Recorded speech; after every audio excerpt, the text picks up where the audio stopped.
Entré a la fiesta de compromiso de mi hermano, sintiéndome fuera de lugar desde el primer segundo. Las copas de cristal tintineaban, la música zumbaba de fondo, el perfume quedaba impregnado en el aire. Y entonces la escuché.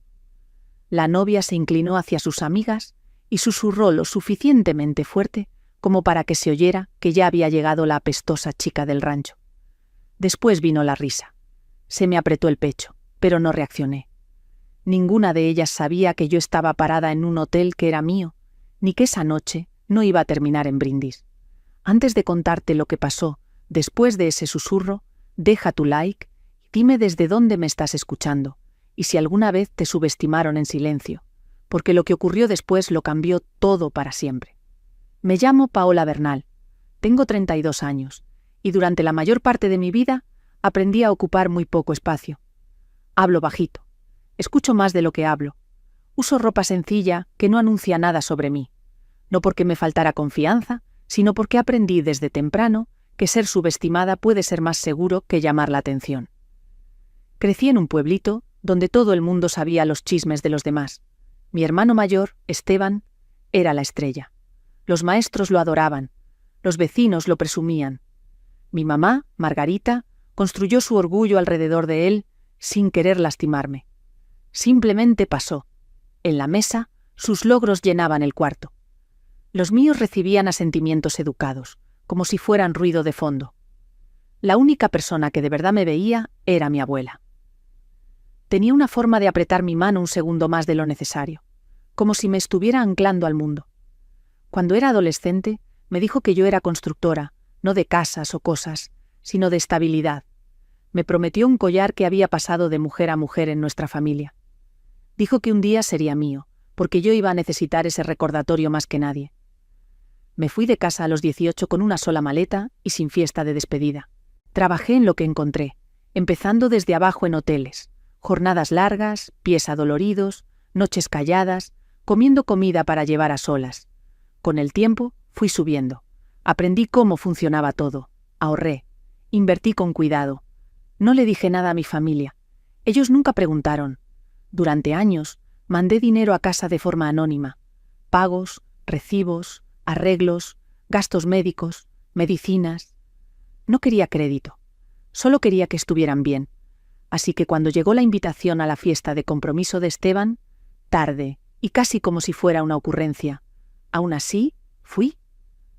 Una parte de mí esperaba que las cosas hubieran cambiado, que esta vez entraría a un salón y sentiría que pertenecía. Pero de pie en ese salón, viendo a mi mamá sonreír radiante junto a Esteban y su prometida, me di cuenta de que yo seguía siendo un pensamiento al final. Solo que todavía no lo aceptaba. Intenté desaparecer hacia las orillas del cuarto.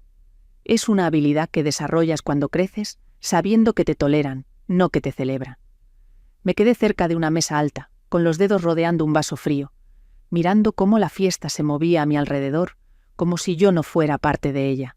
Mi mamá iba de grupo en grupo, con una sonrisa demasiado grande, contando las mismas historias de Esteban. Cada frase empezaba con su nombre. Cuando por fin me notó, su sonrisa se tensó. Sus ojos bajaron a mis jeans y mis botas, luego regresaron a mi cara. Se inclinó y me preguntó, en voz baja pero con filo, si había considerado ponerme algo más apropiado. Dijo que la prometida de Esteban venía de una familia fina, remarcando la palabra como si fuera una corrección. Le dije que venía directo del trabajo. Ella suspiró con ese suspiro cansado que había usado toda mi vida, y se volteó antes de que yo terminara la frase. Entonces lo vi, el collar. Descansaba sobre la clavícula de Lorena, atrapando la luz cada vez que se reía. La cadenita delicada, el dije pequeño y familiar. El collar de mi abuela, el que me había prometido mientras me apretaba la mano en una habitación de hospital que olía a desinfectante y a una esperanza que se apagaba. Se me cayó el estómago tan fuerte que me mareé. Vi a Lorena moverse entre la gente, elegante y pulida, aceptando cumplidos como si se los debieran. El collar se veía mal en ella, no porque no le quedara bonito, sino porque no le pertenecía. Todavía lo estaba mirando cuando me encontró. Se acercó con una sonrisa que nunca le llegó a los ojos, poniendo una mano ligera en mi brazo, como si fuéramos cercanas. Me sugirió que habláramos en un lugar más tranquilo. En cuanto estuvimos fuera del alcance de los demás, su expresión cambió. Se le fue la dulzura. Me dijo que sabía todo de mí, del dinero que mandaba a casa, de cómo yo vivía con modestia. Me preguntó por qué alguien como yo seguiría ayudando a gente que nunca parecía apreciarlo. Y luego se contestó sola. Dijo que seguramente era porque yo estaba desesperada por importar. Sus palabras eran suaves, controladas, diseñadas para lastimar sin dejar marcas. Terminó diciéndome que una vez que se casara con Esteban, sería mejor que yo mantuviera mi distancia. Menos complicaciones. Así. Me dio unas palmaditas en el brazo, se giró y volvió a la fiesta. El collar de mi abuela brillando contra su piel. Me quedé ahí, completamente inmóvil. No lloré. No la confronté. Algo dentro de mí simplemente se quedó en silencio. La parte de mí que seguía esperando que mi familia algún día me eligiera, por fin cerró la puerta. Y en ese silencio entendí algo con claridad. Por primera vez.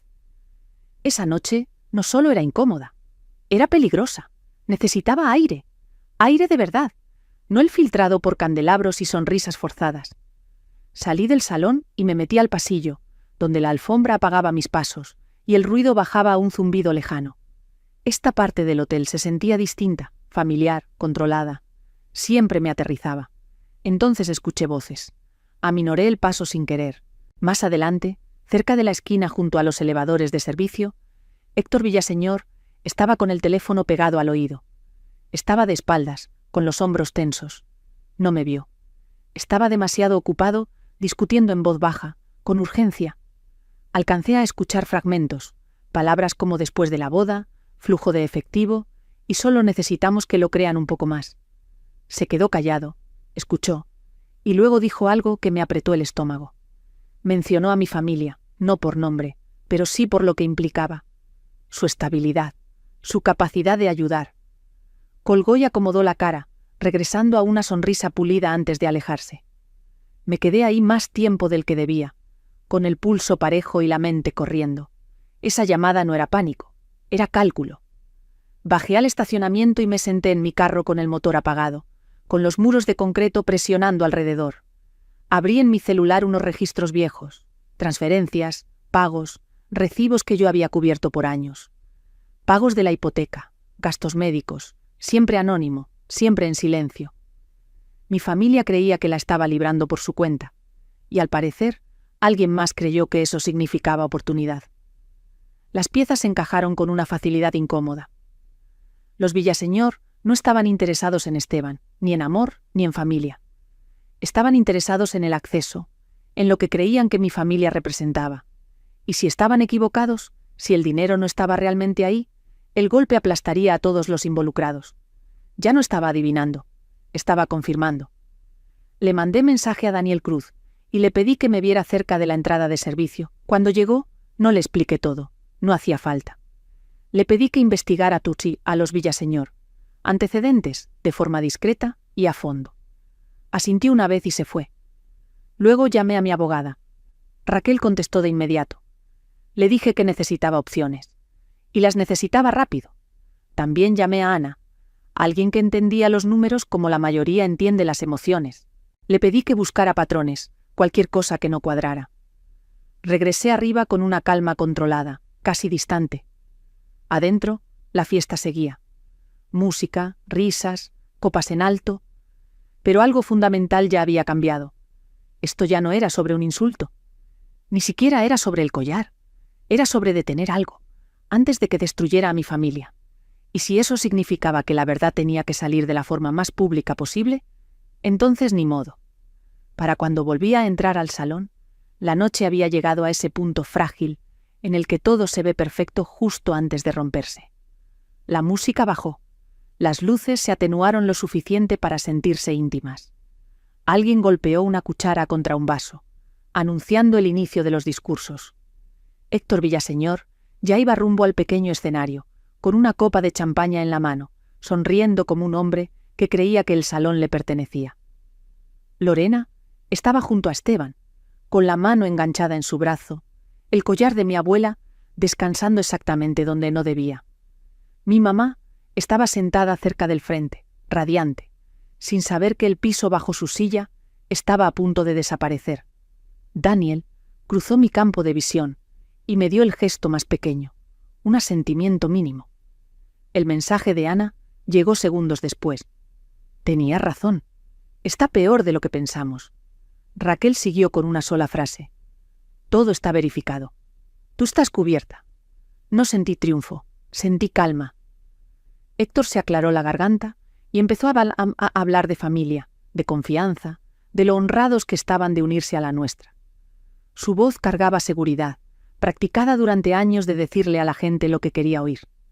Levantó la copa hacia Esteban y Lorena y habló de legado, de construir algo duradero juntos. Esa fue mi señal. Le mandé una sola palabra a Daniel. Ahora.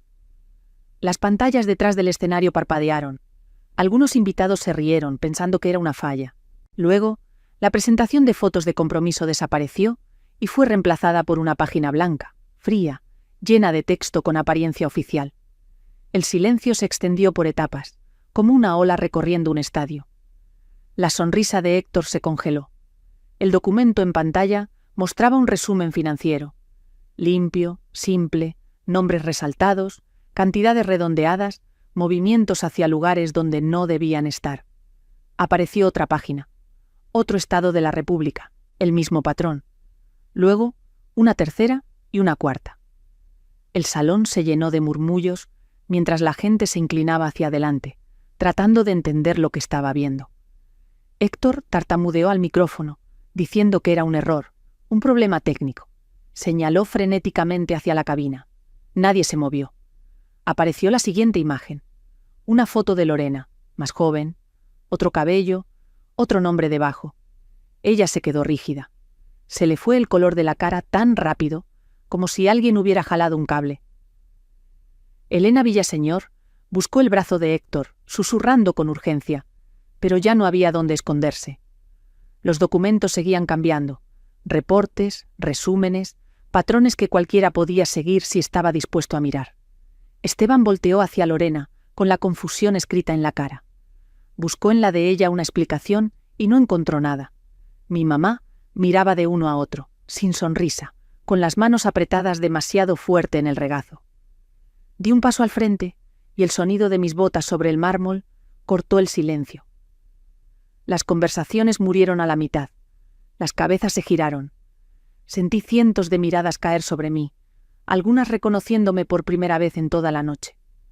La voz de Daniel salió por las bocinas, firme y profesional, presentándome no como invitada, sino como la persona responsable del salón donde estaban reunidos. Tomé el micrófono con suavidad de la mano de Héctor. Él no se resistió. «Perdón por interrumpir», dije con la voz pareja, «pero creo que todos merecen saber qué están celebrando». Lorena por fin encontró voz. Me acusó de mentir, de tener envidia, de querer arruinar su felicidad porque no soportaba estar fuera. Sus palabras salieron rápidas, filosas, desesperadas. Yo no discutí, no levanté la voz. Solo señalé las pantallas. Estos registros fueron revisados por profesionales, dije. Muestran un patrón de obtener dinero con engaños, moverlo entre cuentas y dejar que otros carguen con las consecuencias. Los nombres pueden cambiar. La estructura, no. Héctor intentó alejarse. Seguridad lo detuvo con calma, con firmeza. Elena empezó a llorar, insistiendo en que había habido un malentendido, que todo se podía explicar. «Para eso es esto», dije en voz baja. Las puertas al fondo del salón se abrieron. Entró una mujer con traje oscuro, con una credencial visible, y su presencia cortó el aire como una navaja. No venía corriendo, no lo necesitaba. 2 personas más entraron detrás de ella. Se presentó y dijo con claridad y sin drama que había investigaciones en curso relacionadas con la información mostrada. Le pidió a Héctor y a Elena que la acompañaran. La confianza de Héctor se derrumbó en tiempo real. Se le cayeron los hombros, se le quebró la voz. Intentó decir mi nombre, como si fuera una súplica. Lorena se volvió hacia Esteban, apretándole el brazo. Le rogó que le creyera, que recordara lo que tenían, que no dejara que su hermana hiciera esto. La voz se le rompió, cruda y asustada. Esteban la miró un buen rato. Luego dio un paso atrás. «No sé quién eres», dijo en voz baja. «Creo que nunca lo supe. Algo en Lorena se tronó». Gritó, acusándome de destruirlo todo, de ser exactamente lo que ella me había llamado antes. Se lanzó hacia adelante, pero seguridad la detuvo sin esfuerzo. Mientras se la llevaban, el collar se le resbaló del cuello y cayó al piso con un sonido mucho más fuerte de lo que debería haber hecho. El salón se sintió hueco cuando ya no estuvieron. Tomé el micrófono una última vez. «La comida está pagada», dije. «La barra se queda abierta. Pueden quedarse o irse, como ustedes decidan». Una risa nerviosa corrió entre la gente. El DJ dudó, y luego puso la música otra vez, más bajita que antes. Caminé hacia mi mamá y le mostré mi celular.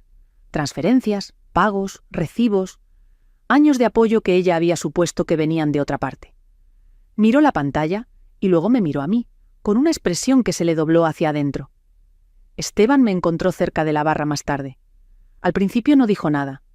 Cuando por fin habló, fue para decir que lo sentía. No fuerte, no dramático, solo honesto. Tenía el collar de mi abuela en la palma, su peso familiar como un ancla. La fiesta no terminó con porras ni aplausos. Terminó con verdad, y entendí que eso era mucho más poderoso. Los días que siguieron se sintieron más callados, como si el mundo hubiera exhalado después de aguantar la respiración demasiado tiempo. Las investigaciones avanzaron sin espectáculo. Hubo declaraciones, juntas, lenguaje cuidadoso. Las consecuencias se desplegaron como siempre. Pasa cuando la verdad por fin se permite sostenerse sola. Esteban vino unos días después. Sin excusas, sin discursos. Se veía más pequeño, como si le hubieran quitado la certeza que cargó toda su vida. Me dijo que no dejaba de repasar las señales que había ignorado. Le dije que sanar no empieza con explicaciones, empieza con escuchar. Asintió como si eso fuera nuevo para él. Después mi mamá llamó. Su voz ya no traía autoridad, traía peso. Dijo que no lo sabía. Le dije que eso no era lo mismo, que no ser responsable. Le mostré otra vez los registros, los pagos, los recibos, los años en los que yo me mantuve invisible, para que nadie se sintiera endeudado conmigo. Lloró bajito, no para que la perdonaran, sino porque por fin algo se abrió. El collar volvió a mí sin ceremonia. No me lo puse de inmediato. Lo sostuve un buen rato, sintiendo el metal frío acomodarse en mi mano como una promesa cumplida, aunque hubiera llegado tarde. No arreglamos todo, ni de cerca. Pero se acabó el teatro, y eso valía más que las disculpas. Algunos finales no son limpios, son honestos, y la honestidad, he aprendido, es el primer paso real hacia la paz. Unas semanas después, organicé un desayuno pequeño en el hotel. Una joven de un pueblo, del campo, se sentó a la mesa nerviosa, sin saber si pertenecía. Me aseguré de que sí. Verla escuchar, aprender y relajarse poco a poco me recordó por qué me quedé callada tanto tiempo, y por qué ya no tengo que hacerlo. Si alguna vez te subestimaron, te pasaron por alto, o tu propia familia te hizo sentir pequeña, no estás solo o sola. Comparte tu historia en los comentarios. Y si esto te resonó, suscríbete para que no te pierdas lo que sigue.